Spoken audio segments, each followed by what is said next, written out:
एक जंगल में एक गधा और एक हिरण रहते थे। गधा और हिरण के बीच बहुत अच्छी दोस्ती थी। वह दोनों अक्सर जंगल में साथ घूमने जाया करते थे। बरसात के मौसम में जंगल में चारों तरफ हरी हरी घास फैली हुई थी, जिससे जंगल बहुत ही सुहाना दिखाई दे रहा था।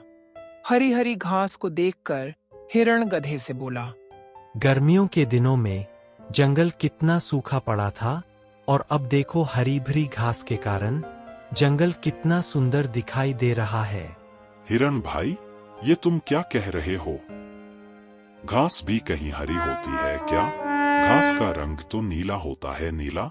गधे की बात सुनकर हिरण को हंसी आ गई और हिरण गधे से बोला, अरे गधे भाई, तुम भी क्या खूब मजाक कर रहे हो? घास का रंग हरा ही होता है। गधा फिर बोला, मैं क्यों मजाक करूंगा भाई?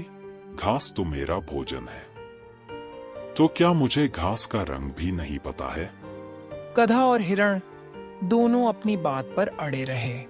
धीरे धीरे दोनों में बहस होने लगी। घास का रंग हरा ही होता है।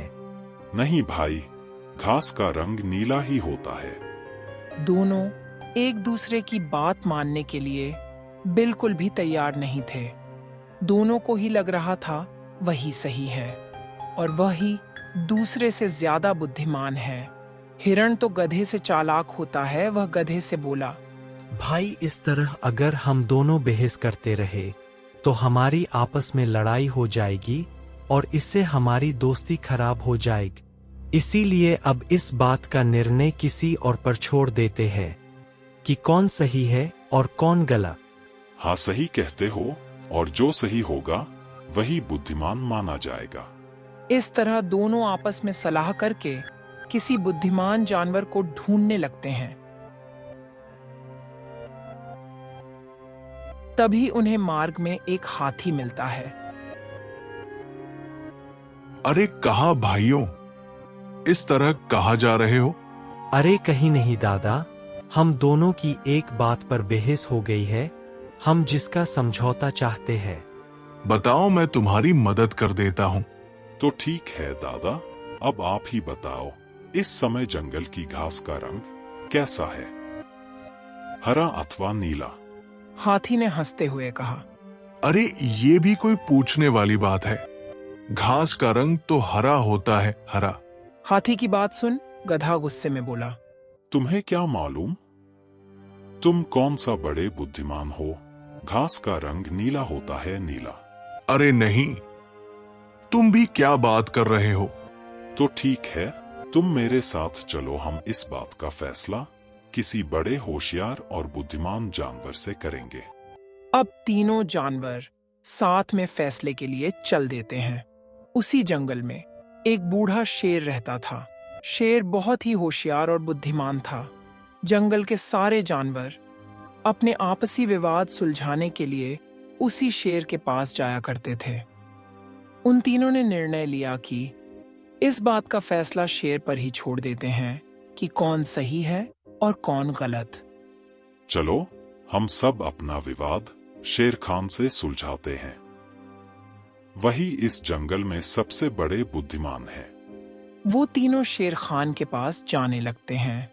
हिरण मन ही मन बहुत खुश हो रहा था, क्योंकि वह जानता था कि घास का रंग तो हरा ही होता है, इसीलिए निर्णय उसी के पक्ष में आएगा।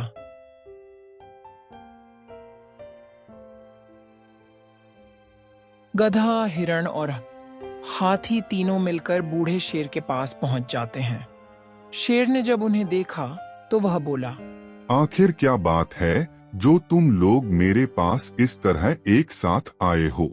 महाराज, मैं बताता हूँ।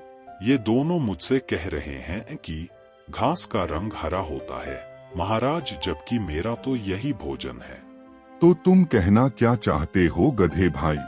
महाराज, घास का रंग तो नीला होता है ना। महाराज, अब आप ही बताएं, आप जो भी निर्णय लेंगे हम तीनों उसे ही निर्णय स्वरूप घास का रंग मानेंगे। गधे और हिरण की बातें सुनकर शेर ने बड़े ध्यान से सोचा और अपना निर्णय देते हुए बोला, भाइयों, घास का रंग तो नीला ही होता है। इसीलिए इस विवाद में जीत गधे की ही होगी। शेर की बात सुनकर गधा तो बहुत खुश हुआ और नाचता गाता वहां से चला गया। किंतु शेर के इस निर्णय से हिरण और हाथी को बड़ा आश्चर्य हुआ और निराशा भी हुई। गधे के जाते ही हिरण शेर से बोला, महाराज, यह तो आप भी जानते हैं कि घास का रंग तो हरा ही होता है, फिर भी आपने गधे को विजयी घोषित क्यों किया?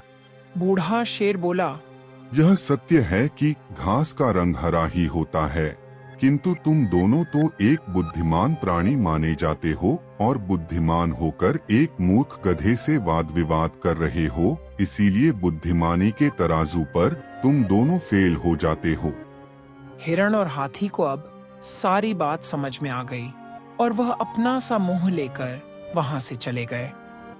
इस कहानी से हमें यह सीख मिलती है कि कभी भी मूर्खों से अनावश्यक वाद विवाद नहीं करना चाहिए।